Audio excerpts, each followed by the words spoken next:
இயேசுவின் வல்லமை என்றும் மாறாத வல்லமை, உன்னை காத்திடும் வல்லமை. ஓடி வா என் மகனே, உன்னை காத்திடும் வல்லமை. ஓடி வா என் மகனே.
உமது அன்பை மண்டியிடுவேன் உம் பாதத்திலே, மண்டியிடுவேன் உம் பாதத்திலே. எபினேசரே ஆராதனை, என் துணையாளரே ஆராதனை. இருள் என்னை சூழ்ந்திட்ட நேரத்திலே வழி ஒன்றும் அறியாமல் தவிக்கையிலே, இருள் என்னை சூழ்ந்திட்ட நேரத்திலே வழி ஒன்றும் அறியாமல் தவிக்கையிலே, மறப்பேனோ என்று நான் அழுதேன் ஐயா, மறந்தேனோ என்று நான் அழுதேன் ஐயா, மறப்பேனோ என்று சொல்லி அழைத்தீர் ஐயா, மறப்பேனோ என்று சொல்லி அழைத்தீர் ஐயா, மறப்பேனோ அது அன்பை, நான் மறப்பேனோ அது அன்பை. மண்டியிடுவேன் பாதத்திலே, மண்டியிடுவேன் பாதத்திலே. எபினேசரே ஆராதனை, துணையாளரே ஆராதனை. எபினேசரே ஆராதனை, துணையாளரே ஆராதனை. Praise the Lord. Hallelujah. Jesus, அவர் நம்முடைய எபினேசர், நமக்கு துணையாளராய் நம்மோடு கூட இருக்கிறவர். கர்த்தர் நல்லவர். இந்த பாடலை நாம் சேர்ந்து பாடுவோம். உனக்கு எதிரான ஆயுதங்கள் வாய்க்காதே மகனே, நீ உயிரோடு இருக்கும் வரையிலும் எதிர்ப்பவன் இல்லை.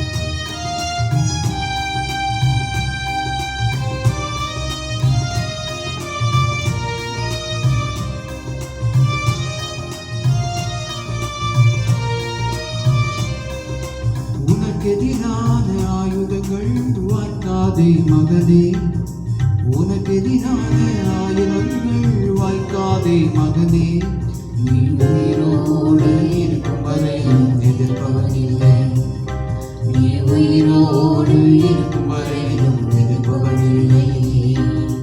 உனக்கெதிரான ஆயுதங்கள் வாய்க்காதே மகனே, உனக்கெதிரான ஆயுதங்கள் வாய்க்காதே மகனே, நீ உயிரோடு இருக்கும் வரையிலும் எதிர்ப்பவனில்லை, நீ உயிரோடு இருக்கும் வரையிலும் எதிர்ப்பவனில்லை.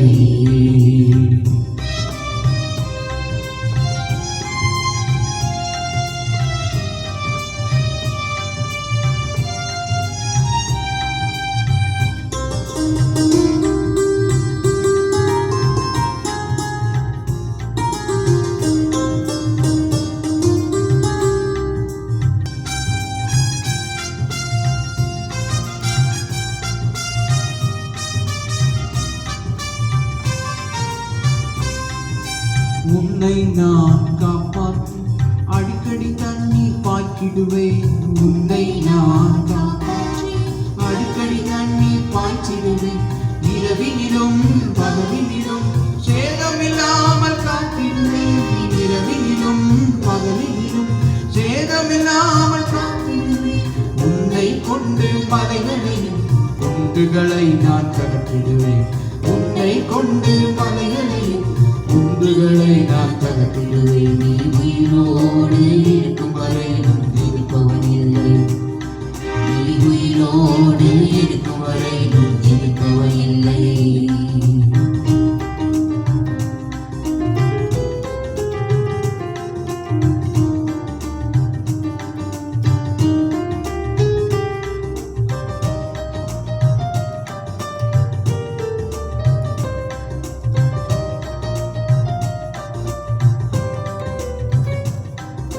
7 மடங்கு அக்கினியில் சேதமில்லாமல் காத்திடுவேன். 7 மடங்கு அக்கினியில் சேதமில்லாமல் காத்திடுவேன்.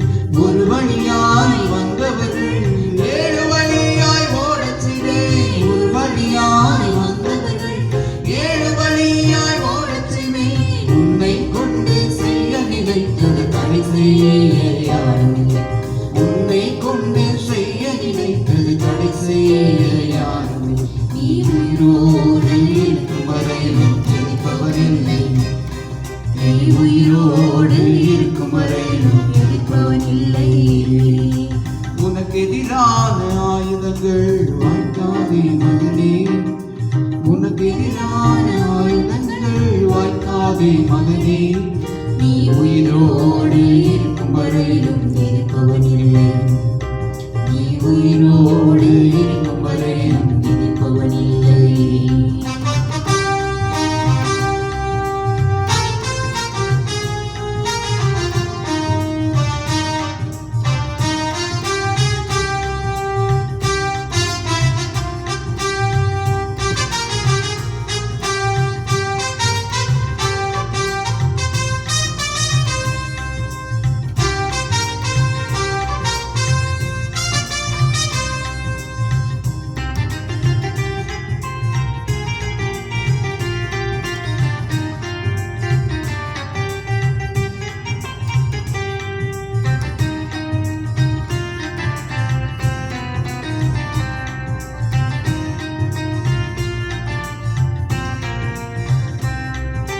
சிங்கத்தின் மேலே நடந்திடுவார். சீரும் சர்ப்பத்தை மிதித்திடுவார். சிங்கத்தின் மேலே நடந்திடுவார். சீரும் சர்ப்பத்தை மிதித்திடுவார். உனக்கு எதிராக எழுதப்படும் சட்டங்களை நான் மாற்றிடுவேன். உனக்கு எதிராக எழுதப்படும் சட்டங்களை நான் மாற்றிடுவேன். உன்னை கொண்டு தேசத்திலே என் நாமம் முழங்கச் செய்வேன். உன்னை கொண்டு தேசத்திலே நாமம் முழங்கச் செய்வேன். நீ உயிரோடு இருக்கும் வரையிலும் எதிர்ப்பவனில்லை. நீ உயிரோடு இருக்கும் வரையிலும் எதிர்ப்பவனில்லை. உனக்கு எதிரான ஆயுதங்கள் வாய்க்காதே மகனே. உனக்கு எதிரான ஆயுதங்கள் வாய்க்காதே மகளே. நீ உயிரோடு இருக்கும் வரையிலும் எதிர்ப்பவனில்லை. நீ உயிரோடு இருக்கும் வரையிலும் எதிர்ப்பவனில்லை. உனக்கு எதிரான ஆயுதங்கள் வாய்க்காதே மகனே. உனக்கு எதிரான ஆயுதங்கள் வாய்க்காதே மகனே. நீ உயிரோடு இருக்கும் வரையிலும் எதிர்ப்பவனில்லை. நீ உயிரோடு இருக்கும் வரையிலும் எதிர்ப்பவனில்லை. Hallelujah. Praise the Lord. கர்த்தர் நல்லவர். Thank you Holy Spirit. Jesus. யோசுவாவிடத்துல கர்த்தர் சொல்லுகிற போது, நீ உயிரோடு இருக்கிற நாளெல்லாம் ஒருவரும் உனக்கு முன்பதாய் எதிர்த்து நிற்பதில்லை. நான் மோசையோடு கூட இருந்தது போல உன்னோடும் கூட இருப்பேன் என்று ஆண்டவர் யோசுவாவுக்கு வாக்குப்படினார். கொடுத்த வாக்கு தத்தத்தின்படியே உன்னோடு கூட இருந்து காரியங்களை நடத்தினார் என்று நம்ம வேதத்தில் வாசிக்கிறோம். ஸ்தோத்திரம். கர்த்தர் நம்மோடு கூட இருக்கிற போது எத்தனை சத்துருக்கள் வெள்ளம் போல எழும்பினாலும் அவைகள் நம்மை மேற்கொள்ள முடியாது. ஸ்தோத்திரம். எழும்பி நின்று ஆண்டவரை ஆராதித்து ஒரு சில பாடல்களை பாடி இறைவனை மகிமைப்படுத்த போகிறோம். எத்தனை நெருக்கங்கள் சோதனைகள் வந்தாலும் கர்த்தர் என்னோடு கூட இருக்கிற போது அந்த சோதனைகளை மேற்கொள்ள எனக்கு பலன் தருகிறவர் என் தேவன். தானியேல் தீர்க்கதரிசன புத்தகத்தில் நம்ம வாசித்தோம். ஆனால் சாத்ராக் மேஷாக் ஆபேத்நேகோ அவளை ஸ்தோத்திரம் சிங்கக்கவியில தூக்கி போட்டார்கள். ஆனாலும் கர்த்தர் அவர்களோடு கூட இருந்தபடியினால் அந்த சிங்கங்களின் வாயை கர்த்தர் கட்டி போட்டார் என்று நம்ம வேதத்தில் வாசிக்கிறோம். எனவே நம்முடைய தேவன் சிங்கங்களை காட்டிலும் வல்லமை மிகுந்தவர். ஸ்தோத்திரம். சிங்கங்களின் வாயை கட்டி போட்ட தேவன் இன்றைக்கு அவர் நம்மோடு கூட இருக்கிறார். எந்தெந்த காரியங்கள் உங்களுக்கு சிங்கத்தை போல ஸ்தோத்திரம் எரிகிற அக்னியை போல உங்களுக்கு முன்பதாய் நிற்கிறதோ அதே இடத்துல கர்த்தர் உங்களுக்கு ஒரு அற்புதத்தை செய்து உங்களை ஆச்சரியமாய் நடத்த அவர் வல்லவராய் இருக்கிறார். நம்ம சேர்த்து கைகளை தட்டி பாட போகிறோம். பார்க்கிறோம். சிங்கக்கவியில் நான் விழுந்தேன், அவர் என்னோடு அமர்ந்திருந்தார்.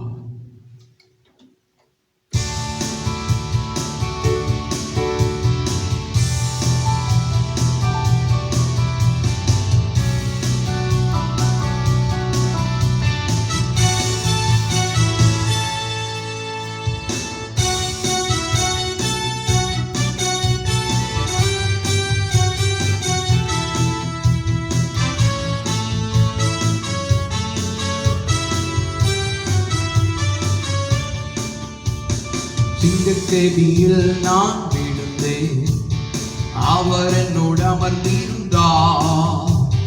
சுட்டரிக்கும் அக்கினியில் நடந்தேன், பனித்துளியாய் என்னை நனைத்தார். சிங்கக்கேபியில் நான் விழுந்தேன், அவர் என்னோடு அமர்ந்திருந்தார். சுட்டரிக்கும் அக்கினியில் நடந்தேன், பனித்துளியாய் என்னை நனைத்தார். சூளை நெருப்போ அவர் என்னை காத்திடுவார். சிங்கக்கேபியோ சூளை நெருப்போ அவர் என்னை காத்திடுவார்.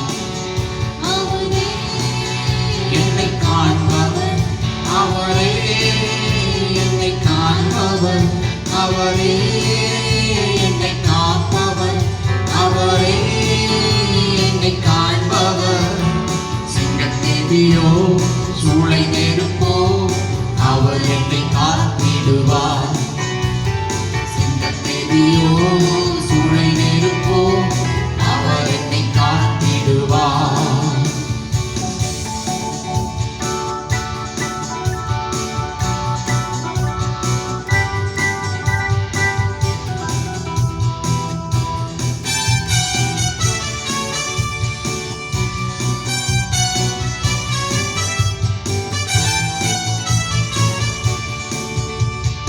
எதிரிகள் என்னை சுற்றி வந்தாலும் உங்கள் சேனைகள் கொண்டு என்னை காப்பார்கள்.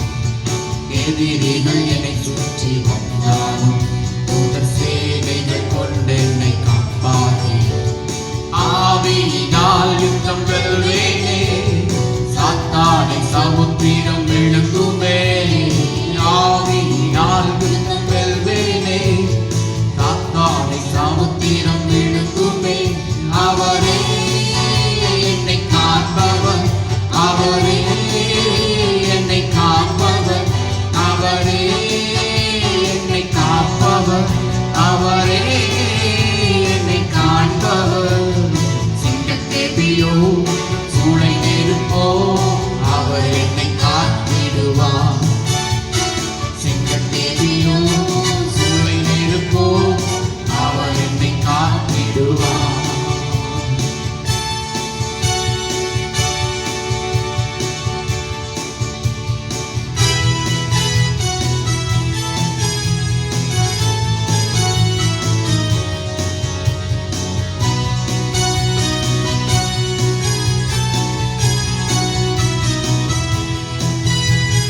ராஜ்யம் எனக்குள்ளே வந்ததா, சூழ்ச்சிகள் என்னை ஒன்றும் செய்யாதே. ராஜ்யம் எனக்குள்ளே வந்ததா, சூழ்ச்சிகள் என்னை ஒன்றும் செய்யாதே. அற்புதம் எனக்காக செய்பவர் என்னை அதிசயமாய் வழி நடத்துவார். அற்புதம் எனக்காக செய்பவர் என்னை அதிசயமாய் வழி நடத்துவார். அவரே என்னை காப்பவர் அவரே, என்னை காண்பவர் அவரே, என்னை காப்பவர் அவரே, என்னை காண்பவர். சிங்கக்கேபியோ சூளை நெருப்போ அவர் என்னை காத்திடுவார். சிங்கக்கேபியோ சூளை நெருப்போ அவர் என்னை காத்திடுவார்.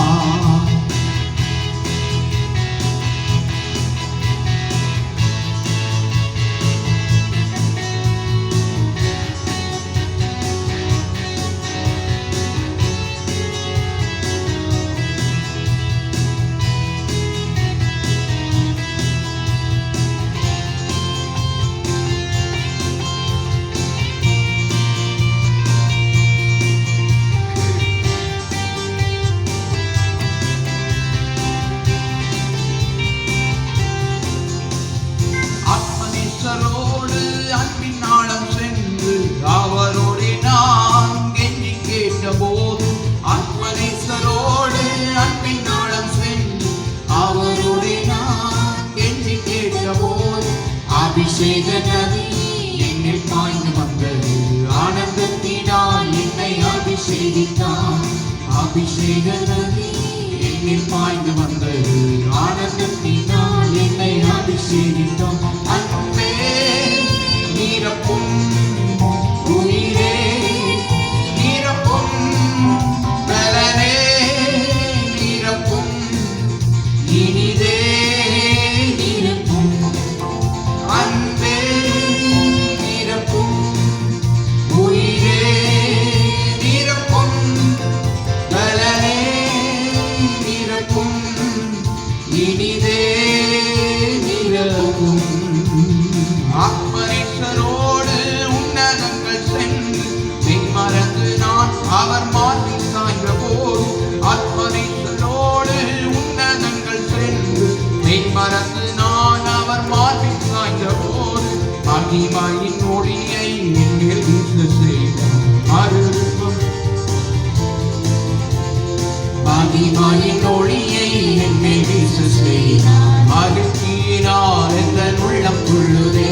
அன்பே நிரப்பும் உயிரே நிரப்பும் பலனே நிரப்பும் இனிதே நிரப்பும் அன்பே நிரப்பும் உயிரே நிரப்பும் பலனே நிரப்பும் இனிதே நிரப்பும். ஆத்மனேஸ்வரோடு ஆக மகிழ்வே, இக்காலத்து பாடுகள் ஓய்ந்தொழிந்து போகும். ஆத்மனேஸ்வரோடு ஆக மகிழ்வே, இக்காலத்து பாடுகள் ஓய்ந்தொழிந்து போகும். மகிமை மகத்துவம் என்னை மூடிக்கொள்ளும், மறுரூபமாவேன் என் நேசர் சாயலால். மகிமை மகத்துவம் மறுரூபமாவேன் என் நேசர் சாயலால். அன்பே நிரப்பும் உயிரே நிரப்பும் பலனே நிரப்பும் இனிதே நிரப்பும் அன்பே நிரப்பும் உயிரே நிரப்பும் பலனே நிரப்பும் இனிதே நிரப்பும். தேவஜனத்தோ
சாயலாய் என் தேவனை நீங்க மாற்றுகிறதற்காக உமக்கு நன்றி, உமக்கு நன்றி, உமக்கு நன்றி. கோடான கோடி தூதர்கள் ஓயாமல் கர்த்தருடைய நாமத்தை சொல்லி துதித்து பாடி உம்மை மகிமைப்படுத்துகிறதை போல நாங்கள் உம்மை துதிக்கிறோம். எங்கள் தேவாவியானவர் எங்கள் நடுவில், எங்கள் சபை நடுவில் நீங்க பிரசன்னராய் இருக்கிறதற்காய், நற்செய் வாழ்கிறதற்காய் உமக்கு நன்றி, உமக்கு நன்றி. ஹalleluya, ஹalleluya, ஹalleluya. நல்ல சத்தமா கைகளை தட்டி ஆண்டவரை மகிமைப்படுத்தி thank you holy spirit. ஆண்டவரே உமக்கு ஸ்தோத்திரம், ஸ்தோத்திரம், ஸ்தோத்திரம். இயேசுவே ஸ்தோத்திரம். அப்பா எங்க வாழ்க்கையில ஆண்டவரே ஸ்தோத்திரம். உம்மை நாங்கள் ஏற்றுக்கொண்ட நாள் முதல் இம்மட்டும் எங்களை நீங்க நடத்தி கொண்டு வந்திருக்கிறீர் ஆண்டவரே. அப்பா ஸ்தோத்திரம். பிள்ளையாய் எங்களை நீங்க மாற்றியதற்காக உமக்கு ஸ்தோத்திரம். அப்பா ஒவ்வொரு நாளும் நீங்க இல்லாத ஆண்டவரே ஸ்தோத்திரம் ஒரு நாள் கூட எங்களுக்கு ஆசீர்வாதமா இருந்ததில்லையே. நீங்க இல்லாம நாங்க எல்லாம் ஆண்டவரே உங்க பிரசன்னத்தினால ஒவ்வொரு நாள் எங்களை நீங்க நடத்தி கொண்டு வருகிறீரப்பா. நாங்க சோர்ந்து போகிற போது, கண்ணீர் சிந்துகிற போது, நெருக்கங்களின் வழியாய் உபத்திரவங்களின் வழியாய் கடந்து சொல்லுகிற போது பயப்படாதே, நான் உன்னோடு கூட இருக்கிறேன், நீதியின் வலது கரத்தினால் உன்னை தாங்குவேன் என்று சொல்லி இப்படி வார்த்தையினால் எங்களை தேற்றி இப்படி பிரசன்னத்தினால ஆண்டவரே ஸ்தோத்திரம் என்னுடைய கண்ணீரெல்லாம் துடைத்த நல்ல தெய்வமே நாங்கள் உம்மை உயர்த்துகிறோம் ஆண்டவரே. Thank you Holy Spirit. Hallelujah. Praise the Lord. Hallelujah. Thank you Holy Spirit. Praise the Lord.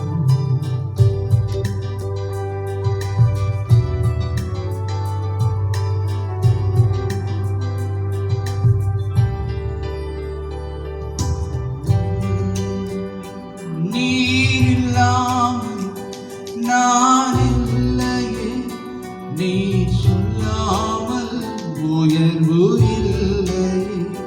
நீர் இல்லாமல் நான் இல்லையே, நீ சொல்லாமல் உயர்வு இல்லையே. உங்க பிரசனம் தான் எனக்கு முகவரி, உங்க பிரசனம் தான் எனது தகுதி, உங்க பிரசனம் தான் எனக்கு முகவரி, உங்க பிரசனம் தான் எனது தகுதி. அழைத்த நாள் முதல் இதுவரை என்னை விலகாத வாக்கு தத்தம் பிரசன்னமே. உடைந்த நாட்களில் கூடவே இருந்து சுகமாக்கும் மருத்துவம் பிரசன்னமே. விலை போகா என்னையும் மலை மேலே நிறுத்தி அழகு பார்ப்பதும் பிரசன்னமே. விலை போகா என்னையும் மலை மேலே நிறுத்தி அழகு பார்ப்பதும் பிரசன்னமே.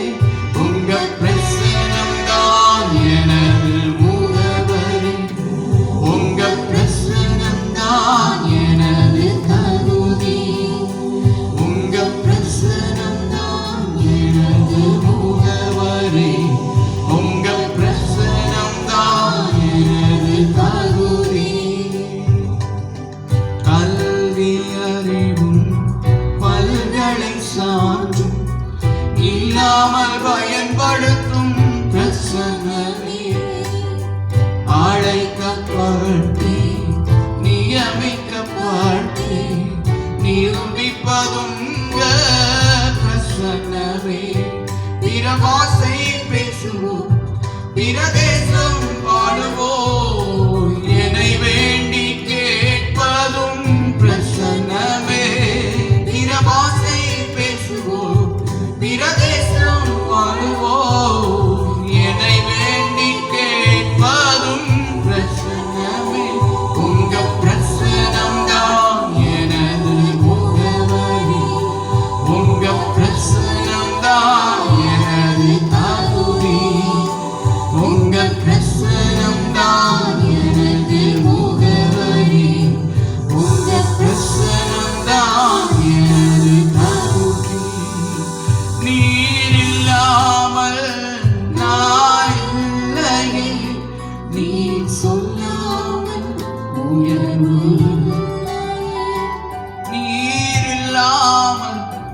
நான் இல்லையே, நீ சொல்லாமல் உயர்வு இல்லை.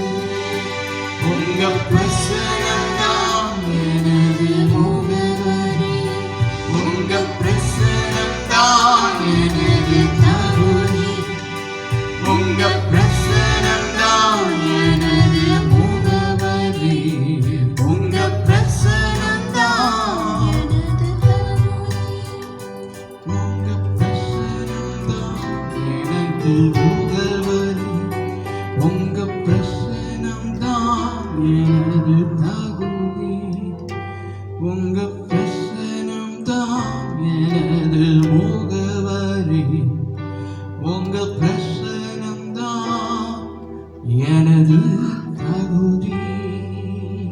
Thank you holy spirit.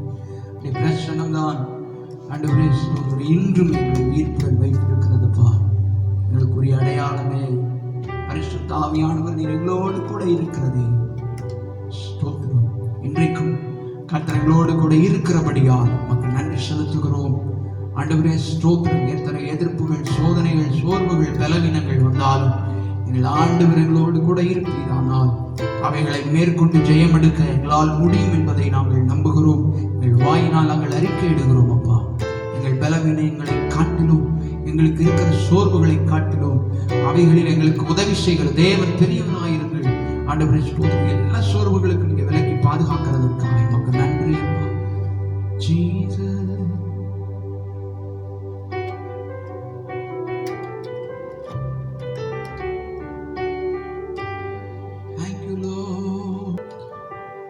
Praise the Lord.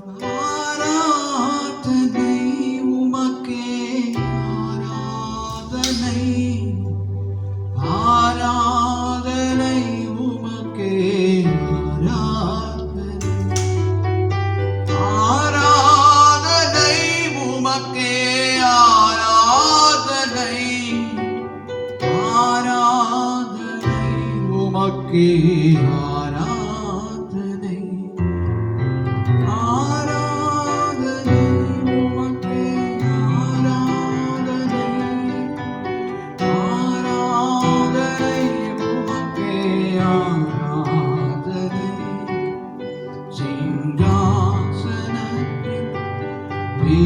வீற்றிருக்கும் பரிசுத்தரே, பரிசுத்தரே, சிங்காசனத்தில் வீற்றிருக்கும் பரிசுத்தரே, பரிசுத்தரே, ஆராதனை உமக்கே, ஆராதனை, ஆராதனை உமக்கே, ஆராதனை, ஆராதனை உமக்கே, ஆராதனை, ஆராதனை உமக்கே, ஆராதனை.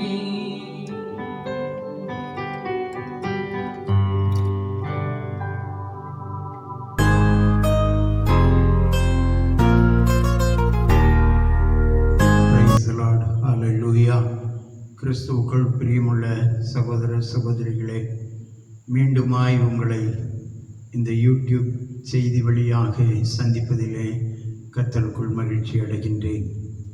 நீங்கள் யாவரும் எனக்காக ஜெபித்தீர்கள், ஜெபித்து கொண்டிருக்கிறீர்கள், இன்னும் ஜெபிப்பீர்கள் என்று கர்த்தருக்குள்ளே விசுவாசிக்கிறேன். சங்கீதக்காரனாகிய தாவீது மரண இருளின் பள்ளத்தாக்கிலே நடந்தாலும் என்று சொல்லி சங்கீதம் 23 சொன்னதைப் போல கடந்த நாட்களிலே மரண இருளின் பள்ளத்தாக்கிலே நடத்தப்பட்ட சூழ்நிலையிலும் கூட கர்த்தர் என்னோடு கூட இருந்து மீண்டும் ஜீவனை கொடுத்திருக்கிறார். அழிவிலிருந்து மீட்டிருக்கிறார், மரணத்திலிருந்து மீட்டிருக்கிறார். இதற்காக ஜெபித்த சபை பிள்ளைகள், தெய்வ மனிதர்கள், தெய்வ ஊழியர்கள் எல்லாருக்கும் பரிசுத்த ஆவியானவருடைய நாமத்தினாலே நான் நன்றி தெரிவித்துக் கொள்கின்றேன். நன்றியுள்ளவனாக இருப்பேன். தொடர்ந்து இந்த அருமையான ஊழியங்களுக்காக ஜெபியுங்கள். விசேஷமாக இந்த ஊழியத்திலே அநேகர் வர தடைப்பட்டிருக்கிறீர்கள். தடைப்பட்ட பிள்ளைகளெல்லாம் ஆண்டவருடைய ஆராதனையை தடை செய்யாதபடி, விலக்காதபடி தொடர்ந்து வருகிற காலங்களிலே நீங்கள் கலந்து கொண்டு கர்த்தரை மகிமைப்படுத்தும்படியாக ஜெபிக்கிறேன். உங்கள் வாழ்க்கையிலும் அற்புதங்களும் அதிசயங்களும் தொடர வேண்டுமானால் ஆலய ஆராதனையை நீங்கள் கண்டிப்பாக தொடர வேண்டும். ஆலய ஆராதனையை ஒரு காலத்திலும் அசட்டை செய்யக்கூடாது. இந்த நாளிலும் கூட நாம் தியானிக்கும்படியாய் சங்கீதம் 23 முதல் பகுதிகளை நாம் தியானிக்க போகிறோம். கர்த்தர் என் மேய்ப்பராய் இருக்கிறார், நான் தாழ்ச்சி அடையேன் என்று சொல்லி சங்கீதக்காரன் சங்கீதம் 23:1 சொல்லி இருக்கிறார்.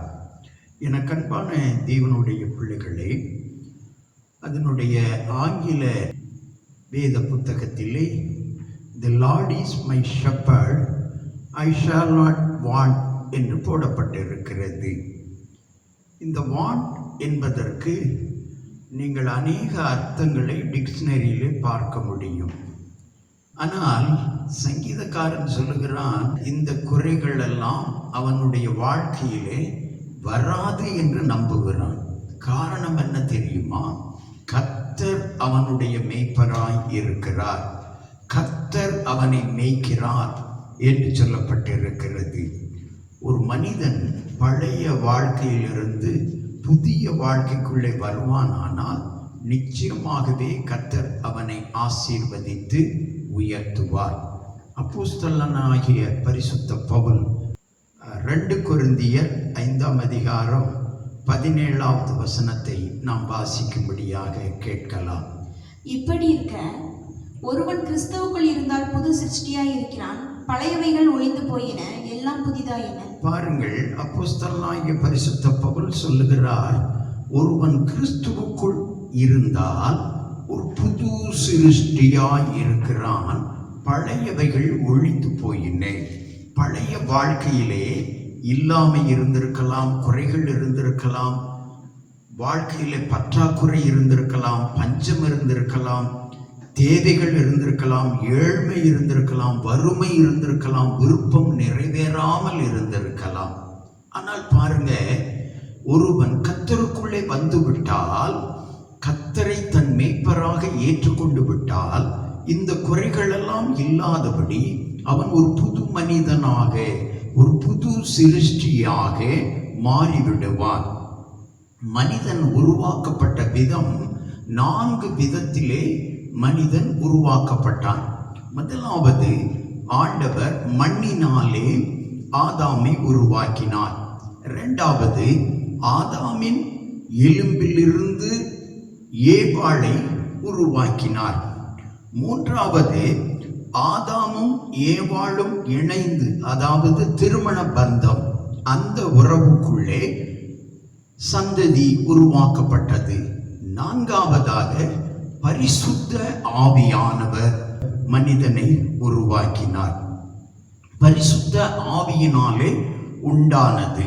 நல்ல கவனிங்க, முதல் காரியம் மண்ணினாலே, இரண்டாவது ஆதாமினுடைய எலும்பினாலே, மூன்றாவது கணவன் மனைவி என்ற திருமண பந்தத்தினாலே, நாலாவது பரிசுத்த ஆவியினாலே.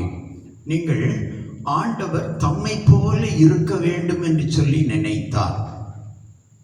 ஆதாமையும் ஏவாளையும் தம்முடைய சாயலாக உருவாக்கினார். காயினும் ஆபேலும் ஆதாமும் ஏவாளும் அவர்களுடைய மனித சாயல் பிரகாரம் உருவாக்கப்பட்டவர்கள். இயேசு கிறிஸ்து பரிசுத்த ஆவியினால் உண்டானவர். மத்தேயு 1:20 நாம் வாசிப்போமானால், அவன் இப்படி சிந்தித்துக் கொண்டிருக்கையில், யோசேப்பு இப்படி சிந்தித்துக் கொண்டிருக்கையில், கர்த்தருடைய தூதன் சொப்பனத்தில் அவனுக்கு காணப்பட்டு, கர்த்தருடைய தூதன் சொப்பனத்திலே அவனுக்கு காணப்பட்டு, தாவீதின் குமாரனாகிய யோசேப்பே, தாவீதின் குமாரனாகிய யோசேப்பே, உன் மனைவியாகிய மரியாளை சேர்த்துக் கொள்ள ஐயப்படாதே, உன் மனைவியாகிய மரியாளை சேர்த்துக் கொள்ள ஐயப்படாதே, அவளிடத்தில் உற்பத்தியாய் இருக்கிறது அவளிடத்தில் உற்பத்தியாய் இருக்கிறது பரிசுத்த ஆவியினால் உண்டானது. பரிசுத்த ஆவியினால் உண்டானது. நான் 4 காரியங்கள் மனிதன் உருவாக்கப்பட்ட விதத்தை சொன்னேன். ஆண்டவர் இன்றைக்கும் கூட உங்களையும் என்னையும் சபை பிள்ளைகளையும் எல்லா தேவ மனிதர்களையும் பரிசுத்த ஆவியினால் உண்டாக்கப்பட்டவர்களாக இருக்க வேண்டும் என்று சொல்லி விரும்புகிறார். ஒருவேளை நாம் பிறப்பிலே ஹல்லேலூயா பாவ வாழ்க்கையிலே வாழ்ந்து பிறப்பிலே அப்படிப்பட்ட காரியங்கள் மூலம் நாம் இந்த உலகத்திலே வந்திருக்கலாம். ஆனால் ஆண்டவர் சொல்லுகிறார், நாம் என்ன பாவம் செய்து வாழ்ந்திருந்தாலும் ஞானஸ்நானம் மூழ்கி ஞானஸ்நானம் எடுத்த பின்னாடி பரிசுத்த ஆவியானவருடைய வழி நடத்துதல், பரிசுத்த ஆவியானவருடைய பிள்ளையாய் பரிசுத்த ஆவியானவருடைய வழிகாட்டுதல் படி நாம் நடக்க இருக்கிறோம், நடந்து கொண்டு வருகிறோம். எனக்கு அன்பான தேவனுடைய பிள்ளைகளே, இங்கே சங்கீதக்காரன் சொன்னதை நான் மீண்டும் நினைவு கூறுகிறேன். கர்த்தர் என்னுடைய மேய்ப்பராய் இருக்கிறார், நான் தாழ்ச்சி அடையேன் என்றால் என்ன அர்த்தம் தெரியுமா? நான் கர்த்தருடைய மந்தைக்குள்ளே இருக்கிறேன், எனவே எனக்கு பயம் இல்லை, என் வாழ்க்கையிலே குறையில்லை, குறை என்பதே எனக்கு இல்லை. இந்த சங்கீதத்தை இவ்விதமாக நாம் தியானிக்கிற பொழுது ஆடுகளை மேய்ப்பன் மேய்த்து விட்டு அவைகளுக்கு எல்லாம் காட்டிவிட்டு ஒரு நல்ல நிழலான இடத்திலே அந்த ஆடுகளை அமர விடுவான் அல்லது ஓய்வெடுக்க விடுவான். அப்படி ஓய்வெடுக்கிற பொழுதுதான் அந்த ஆடுகள் சிந்திப்பதை போல மனிதன் தன் வாழ்க்கையிலே ஓடி உழைத்து ஓய்வாய் இருக்கிற நேரத்திலே அவன் நடந்து வந்த பாதை, ஆண்டவர் அவனை நடத்தின விதம், இவைகளை எல்லாம் அவன் சிந்திக்க வேண்டும். இங்கே இன்றைக்கு நாம் கிட்டத்தட்ட ஒரு 7 விதமான ஆடுகளை பார்க்க போகிறோம். ஆடுகள் என்று சொன்னால் மனிதர்களை குறித்து தான் வேதம் சொல்லுகிறது.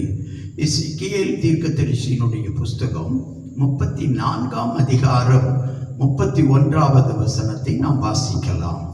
என் மந்தையும் என் மந்தையும் என் மேய்ச்சலின் ஆடுகளுமாகிய நீங்கள் மனுஷர், என் மேய்ச்சலின் ஆடுகளுமாகிய நீங்கள் மனுஷர், நான் உங்கள் தேவன் என்று நான் உங்கள் தேவன் என்று கர்த்தராகிய ஆண்டவர் உரைக்கிறார். கர்த்தராகிய ஆண்டவர் உரைக்கிறார். ஆண்டவர் சொல்றார் பாருங்க, என் மந்தையும் என் மேய்ச்சலின் ஆடுகளுமாகிய நீங்கள் மனிதர். ஹல்லேலூயா, glory to Lord. கர்த்தர் நல்லவர். சங்கீதக்காரன் 77ஆம் சங்கீதம் 20வது வசனத்திலே ஆசா இப்படியாக சொல்லுகிறான், உமது ஜனங்களை ஒரு ஆட்டு மந்தையை போல வழி நடத்தினீர் என்று சொல்லி. நாமும் கூட அடிக்கடி ஆராதனையிலே பாடுகிற 100ஆம் சங்கீதம் 3வது வசனத்திலே நாம் அவர் ஜனங்களும் அவர் மேய்ச்சலின் ஆடுகளுமாயிருக்கிறோம் என்று சொல்லி இந்த சங்கீதத்தை ஆராதனையிலே நாம் தொடர்ந்து வாசிக்கிறோம், பாடுகிறோம். இன்றைக்கு கிட்டத்தட்ட அவர் கைக்குள்ளான ஆடுகளை போல அநேகர் இருக்கிறார்கள். எனக்கன்பான தேவனுடைய பிள்ளைகளே, ஒரு சில ஆடுகள் என்று சொல்லி நான் சொன்னேனே, அது மனிதர்களைத்தான். எனவே ஆடுகளை வைத்து மனிதர்களுக்கு சில போதனைகளை தருகிறார். எசேக்கியேல் தீர்க்கதரிசியினுடைய புஸ்தகம் 34ஆம் அதிகாரம் 16வது வசனத்திலே சில ஆடுகளை குறித்து அங்கே போடப்பட்டிருக்கிறது. நான் காணாமற் போனதை தேடி, முதலாவது பாருங்க, காணாமற் போன ஆடுகள். துரத்துண்டதை திரும்ப கொண்டு வந்து, இரண்டாவது துரத்துண்ட ஆடுகள். எலும்பு முறிந்ததை காயம் கட்டி, மூன்றாவது எலும்பு முறிந்த ஆடுகள். நசல் கொண்டதை திடப்படுத்துவேன். நான்காவது நசல் கொண்ட ஆடுகள், அதாவது வியாதிப்பட்ட ஆடுகள். நியாயத்துக்கு தக்கதாய் அவைகளை மேய்த்து புஷ்டியும் பலமும் உள்ளவைகளை அழிப்பேன். அடுத்தது புஷ்டியும் பலமும் உள்ள ஆடுகள். நாம் இன்னொரு ஆடுகளை குறித்தும் வேதத்திலே நாம் வாசிக்க முடியும். சங்கீதங்களின் புஸ்தகம் அதிலே குறிப்பிடப்பட்டிருக்கிறது கரவல் ஆடுகள் என்று சொல்லி. சங்கீதங்களின் புஸ்தகம் 78, 71 வாசிக்கலாம். கரவல் ஆடுகளின் பின்னாக திரிந்த அவனை பாருங்க, இது ஒரு விதமான ஆடுகள், கரவல் ஆடுகள். கடைசியாக 7வது காரியமாய் மத்தேயு எழுதின சுவிசேஷம் 9ஆம் அதிகாரம் 36வது வசனம். மேய்ப்பனில்லாத ஆடுகள், அதாவது தொய்ந்து போன ஆடுகள், சிதறடிக்கப்பட்ட ஆடுகள். இப்ப 7 விதமான ஆடுகளை குறித்து நாம் இன்றைக்கு சுருக்கமாக தியானிக்க போகிறோம். முதலாவது காணாமற் போன ஆடுகள், 2வது துரத்துண்ட ஆடுகள், 3வது எலும்பு முறிந்த ஆடுகள், 4வது நசல் கொண்ட ஆடுகள், வியாதிப்பட்ட ஆடுகள், 5வது புஷ்டியும் பலமும் உள்ள ஆடுகள், 6வது கரவல் ஆடுகள், 7வது மேய்ப்பனில்லாத ஆடுகள். எனக்கன்பான தேவனுடைய பிள்ளைகளே, முதலாவது காணாமல் போன ஆடுகளை குறித்து நாம் தியானிக்கலாம். லூக்கா எழுதின சுவிசேஷம் 15ஆம் அதிகாரம் 4லிருந்து 7 வரை வாசித்து பார்த்தீர்களானால், ஒரு மனிதனுக்கு 100 ஆடுகள் இருந்தது. அந்த 100 ஆடுகளிலே ஒரு ஆடு காணாமல் போய்விட்டது. வனாந்திரத்திலே அவன் ஆடு மேய்த்து கொண்டிருந்திருக்கிறான். அப்படி ஆடு மேய்த்து கொண்டிருக்கிற சூழ்நிலையிலே ஒரு ஆடு காணாமல் போய்விட்டது.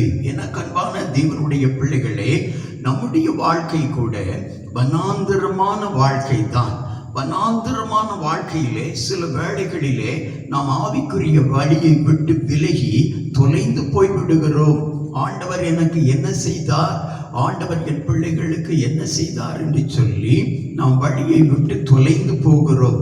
வனாந்திரமான வாழ்க்கை, வனாந்திரத்திலே தொலைந்து போகிற வாழ்க்கை, அறியாமையினாலே தொலைந்து போகிற வாழ்க்கை. இந்த மேய்ப்பன் என்ன செய்வானா, இந்த ஆட்டை கண்டுபிடிக்கும் அளவும் தேடுவானாம். தேடி கண்டுபிடித்த பின்பு சந்தோஷத்தோடே தோளில் போட்டுக்கொண்டு தன் நண்பர்கள், விருந்தினர்கள், உறவினர்கள் எல்லாரையும் அழைத்து வந்து அவர்களோடு சேர்ந்து தானும் சந்தோஷப்படுவானான். ஹல்லேலூயா, glory to Lord. சில ஆடுகள் காணாமல் போய்விடும். ஊழியத்திலே சில ஆடுகள் காணாமல் போய்விடும். சபைகளிலே சில ஆடுகள் காணாமல் போய்விடும். இந்த அப்போஸ்தலனாகிய பரிசுத்த பவுலின் ஊழியத்திலே 2 தீமோத்தேயு 4ஆம் அதிகாரம் 10வது வசனத்தை நாம் வாசிப்போமானால், அங்கே பவுலோடு ஊழியம் செய்து கொண்டு வந்த ஒரு 3 பேரை குறித்து அப்போஸ்தலனாகிய பரிசுத்த பவுல் சொல்லி இருக்கிறார். 2 தீமோத்தேயு 4ஆம் அதிகாரம் 10வது வசனம். ஏனென்றால் தேமா இப்பிரபஞ்சத்தின் மேல் ஆசை வைத்து, நல்ல கவனிங்க, தேமா என்ற ஊழியக்காரன் இந்த உலகத்தின் மேல் ஆசை வைத்து, இந்த பிரபஞ்சத்தின் மேல் ஆசை வைத்து, என்னை விட்டு அதாவது பவுலை விட்டு பிரிந்து தெசலோனிக்கே பட்டணத்திற்கு போய்விட்டான். அடுத்து ஒருவன் கிரெஸ்கே என்பவன் கலாத்திய நாட்டிற்கு போய்விட்டான். 3வது தீத்து தல்மாத்தியா நாட்டிற்கு போய்விட்டார்கள். நல்ல கவனிங்க, இவர்கள் போனதை குறித்து பவுல் சொல்லுகிறான், இப்பிரபஞ்சத்தின் மேல் ஆசை வைத்து, இந்த உலகத்தின் மேல் ஆசை வைத்து.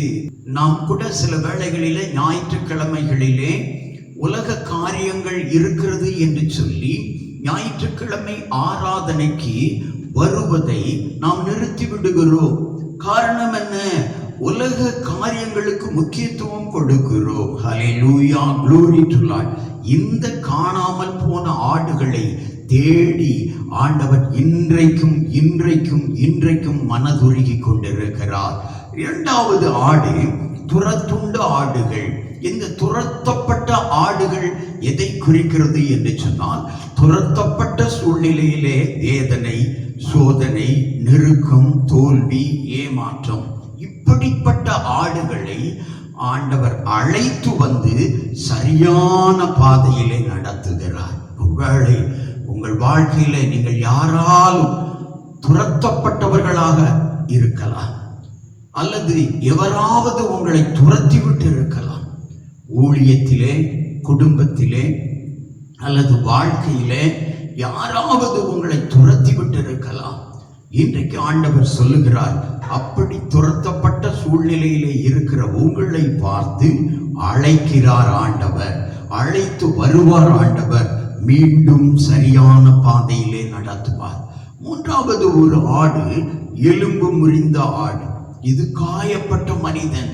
எனக்கு அன்பான தேவனுடைய பிள்ளைகளே, எலும்பு முறிந்த ஆடு என்பது காயப்படுத்தப்பட்ட ஒரு மனிதனை குறிக்கிறது. உங்கள் வாழ்க்கையிலே மனிதர்களால் நீங்கள் காயப்படுத்தப்பட்டிருக்கலாம், குடும்பத்தினரால் காயப்படுத்தப்பட்டிருக்கலாம், வேலை ஸ்தலத்திலே காயப்படுத்தப்பட்டிருக்கலாம், பிரயாணத்திலே காயப்படுத்தப்பட்டிருக்கலாம். ஆனால் ஆண்டவர் இன்றைக்கு சொல்லுகிறார், எந்த சூழ்நிலையிலே நீ காயப்பட்ட மனிதனை போல இருந்தாலும், எந்த சூழ்நிலையில் ஒருவேளை உனக்கு காயங்கள் ஏற்பட்டிருந்தாலும், இன்றைக்கு ஆண்டவர் சொல்லுகிறார், நான் காயம் கட்டுவேன் என்று சொல்லுகிறார். நான் காயம் கட்டுவேன் என்று சொல்லுகிறார். லூக்கா எழுதின சுவிசேஷம் 10ஆம் அதிகாரம் 30வது வசனத்தை நாம் வாசிப்போமானால், இயேசு பிரதியுத்தரமாக ஒரு மனுஷன் எருசலேமிலிருந்து எரிகோவுக்கு போகையில், ஒரு மனிதன் எருசலேமிலிருந்து எரிகோவுக்கு போனான். நன்றாக கவனித்துக் கொள்ளுங்கள். எருசலேம் என்பது ஒரு ஆசீர்வதிக்கப்பட்ட இடம். ஆனால் அவன் எரிகோவுக்கு போகிறான். அது சாபம் நிறைந்த ஒரு பட்டணம். எருசலேமிலிருந்து எரிகோவுக்கு போகிறான். போகிற வழியிலே அவன் காயப்படுத்தப்படுகிறான். அவனை ஒரு ஆசாரியன் பார்க்கிறான், பக்கமாய் விலகி போனான். லேவியன் பார்க்கிறான், அவனும் பக்கமாய் விலகி போனான். ஆனால் சமாரியன் என்பது புறக்கணிக்கப்பட்ட ஒரு சூழ்நிலையிலே இருக்கிற ஒரு சந்ததியை கூட குறிக்கலாம். சமாரியன் பார்த்து அவனுக்கு காயம் கட்டுகிறான். இன்றைக்கும் கூட இயேசு நல்ல சமாரியனாய் உங்களுக்கும் எனக்கும் கிடைத்திருக்கிறார். 4வது, நசல் கொண்ட ஆடுகள். அது வியாதிகளை குறிக்கிறது. இன்றைக்கும் உலகத்திலே எத்தனையோ பேர் வியாதியோடு வேதனையோடு இருக்கிறார்கள். சென்னை பட்டணத்திலே தாம்பரம் அருகில் இருக்கிற ஒரு இடத்திலிருந்து அருமையான தாயப்பன், அவருடைய மகன் அமெரிக்க தேசத்திலே காயப்பட்ட பொழுது, வேதனைப்பட்ட பொழுது, வியாதிப்பட்ட பொழுது, அவர் முழுவதும் புறமதத்தை சார்ந்தவர். அவர் ஜெபித்து ஆண்டவர் இன்றைக்கு அவரை ஒரு தெய்வ மனிதராக வைத்திருக்கிறார். தன்னுடைய மகனுக்காக ஜெபித்தார். அநேக ஊழியர்கள் ஜெபித்தார்கள். இப்படி வேதத்திலே அநேக வியாதியஸ்தரை ஆண்டவர் சுகப்படுத்தி இருக்கிறார். 5வது, புஷ்டியும் பலமுமான ஆடுகள். இந்த ஆடுகள் என்ன செய்யும் என்று நாம் வேதத்தின் அடிப்படையிலே தியானித்தோமானால், ஆலயத்திற்கு வருவார்கள். ஆலயத்திற்கு வந்து நல்ல ஆசீர்வதிக்கப்பட்ட பின்னாடி நின்று போய் விடுவார்கள். அல்லது சிலர், பாஸ்டர் எனக்கு ஒரு உதவியும் செய்யவில்லை என்று சொல்லி நின்று போய் விடுவார்கள். அல்லது இந்த ஆலயத்திற்கு வந்தேன், எனக்கு ஒரு நன்மையும் கிடைக்கவில்லை என்று சொல்லி நின்று போய் விடுவார்கள். எனக்கு அன்பான தேவனுடைய பிள்ளைகளே, சிலர் ஆலயத்திற்கு வந்த பின்னாடி ஆசீர்வதிக்கப்பட்டவர்களாய் மாறிவிடுவார்கள். மிகுந்த ஆசீர்வாதம் இருக்கும். வாடகை வீட்டில் இருந்திருப்பார்கள், சொந்த வீடு கிடைத்திருக்கும், வேலையிலே நல்ல சம்பளம் கிடைத்திருக்கும், கார் பங்களா என்று வீடு கட்டி வாழ்வார்கள். ஆனால் ஆலயத்திற்கு வருவதை நிறுத்தி விடுவார்கள். இதுதான் புஷ்டியுள்ள ஆடுகள். 6வது ஒரு வகை ஆடு, சங்கீதம் 78-71 வாசிப்போமானால், அங்கே ஆசாப் அவன் சொல்லுகிறான் கரவலாடுகள் என்று சொல்லி. தாவீதை கரவலாடுகளின் பின்னால் திரிந்தவன் என்று சொல்லி ஆசாப் சொல்லுகிறான். எனக்கு அன்பான தேவனுடைய பிள்ளைகளே, அப்போஸ்தலனாகிய பரிசுத்த பவுல் தன்னுடைய ஊழியத்திலே கர்ப்ப வேதனை படுகிறேன் என்று சொல்லுகிறான். உங்களிடத்திலே இயேசு கிறிஸ்து உருவாகும் அளவும் ஜனங்களிடத்திலே இயேசு கிறிஸ்துவை கொண்டு போக கர்ப்ப வேதனை படுகிறேன் என்று சொல்லுகிறான். ஹல்லேலூயா, க்ளோரி. கடைசியாக மேய்ப்பனில்லாத ஆடுகள். மத்தேயு எழுதின சுவிசேஷம் 9ஆம் அதிகாரம் 36வது வசனத்தை நாம் வாசிக்கலாம். அவர் திரளான ஜனங்களை கண்டபொழுது இந்த மேய்ப்பனில்லாத ஆடுகள் தான் திரளானதாக இருக்கிறது. வழி நடத்துதல் இல்லாத மனிதர்கள் தான் இந்த உலகத்திலே அநேகராய் இருக்கிறார்கள். ஆசிமா, அவர்கள் மேய்ப்பனில்லாத ஆடுகளைப் போல தொய்ந்து போனவர்களும் சிதறப்பட்டவர்களுமாய் இருந்தபடியால் அவர்கள் மேல் மனதுருகினார். கடைசி கடைசியாக பார்த்தோமானால் மேய்ப்பன் இல்லாத ஆடு அது தான் தோன்றித்தனமான வாழ்க்கையை குறிக்கிறது. தன் இஷ்டப்படி வாழ்தல், சரியான பாதையில் செல்லாமல் வாழ்ந்து கொண்டு வருவது, சரியான வழிபாடு இல்லாமை, எப்படி வழிபடுவதே என்று தெரியாது. இன்றைக்கு கிறிஸ்தவத்திலே அநேக பிரிவுகள் இருக்கிறது. ஒரு சில சபைகள் மாத்திரம்தான் தேவனை ஆவியோடும் உண்மையோடும் தொழுது கொண்டு வருகிறார்கள். மற்றவர்கள் பாரம்பரிய முறைப்படி தொழுது கொண்டு வருகிறார்கள். எனக்கு அன்பான தேவனுடைய பிள்ளைகளே, மேய்ப்பனில்லாத ஆடுகளை தேவன் சரியான பாதையிலே நடத்தும்படியாய் அவர்கள் மேல் மனதுருகி அவர்களை சரியான பாதைக்கு கொண்டு வருவார். எனக்கு அன்பான தேவனுடைய ஹல்லேலூயா ஆண்டவருடைய பிள்ளைகளே, இன்னைக்கு ஒரு 7 விதமான ஆடுகள், காணாமல் போன ஆடுகள், துரத்துண்ட ஆடுகள், எலும்பு முறிந்த ஆடுகள், நசல் கொண்ட ஆடுகள், வியாதிப்பட்ட ஆடுகள், புஷ்டியும் பலமுமான ஆடுகள், கரவல் ஆடுகள், மேய்ப்பன் இல்லாத ஆடுகள், இப்படி 7 விதமான ஆடுகளை பார்த்திருக்கிறோம். இந்த ஆடுகளை எல்லாம் மேய்க்கும்படியாய் ஆண்டவர் இன்றைக்கும் உங்களை பார்த்து என் பின்னே வாருங்கள் என்று அழைக்கிறார். காணாமற் போன ஆடுகளைப் போல இருக்கிறீர்களா? ஒருவேளை உங்களுடைய ஆலயத்தை, உங்களுடைய ஆவிக்குரிய ஆலயத்தை அசட்டை செய்துவிட்டு வனாந்தரத்திலே காணாமல் போன ஆட்டை போல காணாமல் போய் இருக்கிறீர்களா? இன்றைக்கு ஆண்டவர் அழைக்கிறார். இரண்டாவது, ஒருவேளை நீங்கள் துரத்துண்ட ஆடுகளைப் போல இருக்கலாம், துரத்துண்ட மனிதர்களைப் போல இருக்கலாம். வேதனை, சோதனை, நெருக்கம், தோல்வி, ஏமாற்றம் உங்களை பார்த்து தேவன் சொல்லுகிறார், நான் இருக்கிறேன், மீண்டும் வா, மீண்டும் சரியான பாதையிலே நான் உன்னை நடத்துவேன். எலும்பு முறிந்த ஆடு அது காயப்பட்ட மனிதனை குறிக்கிறது. நான்காவது, நசல் கொண்ட ஆடு வியாதிப்பட்ட மனிதர்களை குறிக்கிறது. புஷ்டியும் பலமுமான ஆடுகள் இது ஆலயத்திற்கு வந்து நல்ல செழிப்பாகி வசதியாகி ஆலயத்தை விட்டு போய்விடுவது. ஆறாவது, கரவல் ஆடுகள் அது கர்ப்ப வேதனைப்படுகிற மனிதர்களை குறிக்கிறது. ஏழாவது, மேய்ப்பனில்லாத ஆடுகள். ஹல்லேலூயா, க்ளோரி. கர்த்தர் என் மேய்ப்பராய் இருக்கிறார், உங்களை நடத்தும்படியாய். ஆண்டவர் சொன்னாரே, நீங்கள் மனிதர்கள், உங்களை நடத்தும்படியாய் நான் மேய்ப்பனாய் உங்களை வழிநடத்த வருகிறேன்.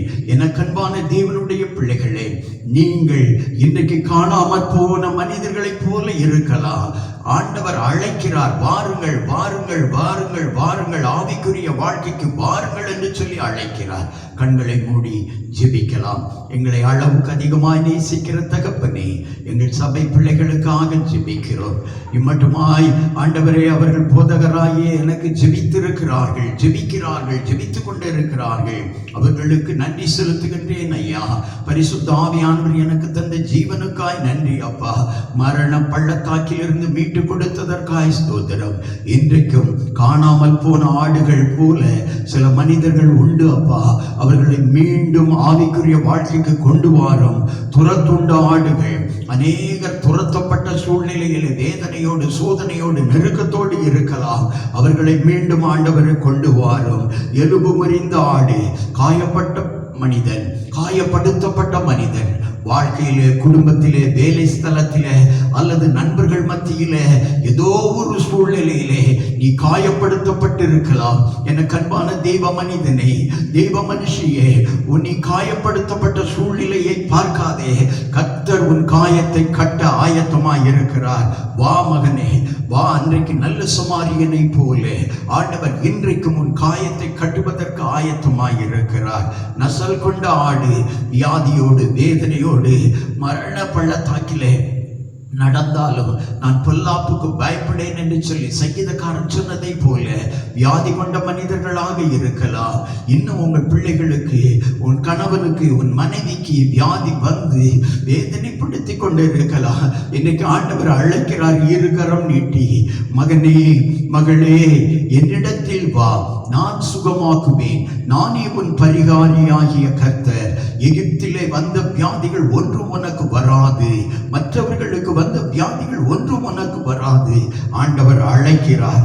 புஷ்டியும் பலமுமான ஆடுகள், செழிப்பு வந்தவுடனே ஆலயத்தை விட்டு போய்விடுவது, செழிப்பு வந்தவுடனே ஹல்லேலூயா வாழ்க்கையை மாற்றும் பாதைக்கு அமைத்துக் கொள்வது.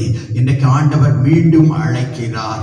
கரவலாடுகளை போல அப்போஸ்தலனாகிய பரிசுத்த பவுல் ஆண்டவருடைய வருகையிலே எல்லாரும் தம்முடைய சுய ராஜ்யத்திற்கு போகும்படியாய் கர்ப்ப வேதனைப்பட்டானே, அதே போல இன்றைக்கும் கர்ப்ப வேதனைப்படுகிற ஊழியர்கள் விசுவாசிகள் இருக்கிறார்கள். ஆமென். உனக்காகத்தான், தொலைந்து போன உனக்காகத்தான், காயப்படுத்தப்பட்ட உனக்காகத்தான் கர்ப்ப வேதனைப்பட்டு ஜெபித்துக் கொண்டிருக்கிறார்கள். ஆலயத்திற்கு வருவாயா? ஹல்லேலூயா. கடைசியாக மேய்ப்பனில்லாத ஆடுகள் என்று சொன்னால் சரியான பாதையிலே வழி நடத்துவதற்கு சரியான போதகர் இல்லாமல், மனிதர்கள் இல்லாமல் நீங்கள் வழி தப்பி போய் இருக்கலாம். இன்னைக்கு ஆண்டவர் அழைக்கிறார். ஹல்லேலூயா. தான் தோன்றித்தனமான வாழ்க்கை வாழ்ந்து கொண்டிருக்கலாம், தன் இஷ்டப்படி நீங்கள் வாழ்ந்து கொண்டிருக்கலாம், சரியான பாதையில் செல்லாமல் தவறான பாதையில நீங்கள் பயணித்துக் கொண்டிருக்கலாம், சரியான வழிபாடு இல்லாமையால், ஹல்லேலூயா, வழிபாடுகளிலே ஒரு திருப்தி இல்லாமையால், ஹல்லேலூயா, உண்மையோடும் ஆவியோடும் தொழுது கொள்ளாமல் கூட இருக்கலாம். இன்றைக்கு ஆண்டவர் அழைக்கிறார். மேய்ப்பன் இல்லாத ஆடுகளைப் போல இருக்கிறீர்களா? ஆண்டவர் அழைக்கிறார். வா மகனே, வா மகளே, நான் உன்னை ஹல்லேலூயா சரியான பாதையிலே நடத்துவேன். நன்றி ஆவியானவரே. ஆண்டவரே, மனிதர்களுக்காக ஆண்டவரே இன்றைக்கும் கூட நீர் ஹல்லேலூயா மனதுருகுகிறவராய் இருக்கிறீர் ஐயா. உம்முடைய மனதுருக்கமே அநேகருக்கு சுகத்தை பலத்தை கொடுத்திருக்கிறது. ஆசீர்வதியும் சபை பிள்ளைகளை, ஆசீர்வதியும் சபை குடும்பங்களை, ஆசீர்வதியும் ஆண்டவரே குட்டி பிள்ளைகளை, ஆசீர்வதியும் படிக்கிற பிள்ளைகளை, ஆசீர்வதியும் வியாதியோடு வேதனையோடு கண்ணீரோடு இருக்கிற பிள்ளைகளுக்கு ஆண்டவரே சுகத்தையும் பலத்தையும் தருவீராக. திருமண வாழ்க்கைக்கு காத்து கொண்டிருக்கிற பிள்ளைகளுக்கு நல்ல துணையை கொண்டு வாரும் தகப்பனே. ஆதரவற்ற சூழ்நிலையிலே இருக்கிற பிள்ளைகளுக்கு என் தேவன் மேய்ப்பனாய் இருந்து ஆதரவு கரம் நீட்டுவீராக அப்பா. ஹல்லேலூயா. வியாதிப்பட்ட, வேதனைப்பட்ட, ஹல்லேலூயா, காயப்பட்ட எல்லா பிள்ளைகளையும் ஆண்டவரே உம்மிடத்திலே கொடுத்து ஜெபிக்கிறேன். ஆண்டவருடைய ஹீலிங் பவர், பரிசுத்த ஆவியானுடைய healing power, the healing power of the God and the Holy Spirit ஒவ்வொருவரையும் சுகமாக்குவதாக தகப்பனே. தேவையோடு இருக்கிற பிள்ளைகள், விவசாயம் செய்கிற பிள்ளைகள், ஆண்டவரே வியாபாரம் செய்கிற பிள்ளைகள், படித்துவிட்டு வேலைக்காக காத்து கொண்டிருக்கிற பிள்ளைகள், படித்துக் கொண்டிருக்கிற பிள்ளைகள், சகோதரிகள் எல்லாரையும் ஆசீர்வதியும். அன்றாட உணவுக்கு உழைத்து சாப்பிடுகிற பிள்ளைகளை ஆசீர்வதியும். எனக்கு சுகம் கொடுத்த தேவன் ஆண்டவரே எல்லாருக்கும் சுகம் தாங்கப்பா. எல்லாருடைய பண நெருக்கடி மாறட்டும், கடன் தொல்லைகள் மாறட்டும், கண்ணீர் துடைக்கப்படட்டும் தகப்பனே, துடைக்கப்படட்டும் ஐயா. உழைத்து வாழும் வர்க்கம் எல்லாரையும் ஆசீர்வதியும். தமிழக அரசுக்காக ஜெபிக்கிறோம், ஆசீர்வதிங்க. ஹல்லேலூயா. எதிர்க்கட்சி தலைவர்களுக்காக ஆசீர்வதியும் சுவாமி. சமாதான சூழ்நிலை எங்கள் தேசத்திலே உண்டாகட்டும், உருவாகட்டும். 2021 வர இருக்கிற தேர்தலுக்காக ஜெபிக்கிறோம்.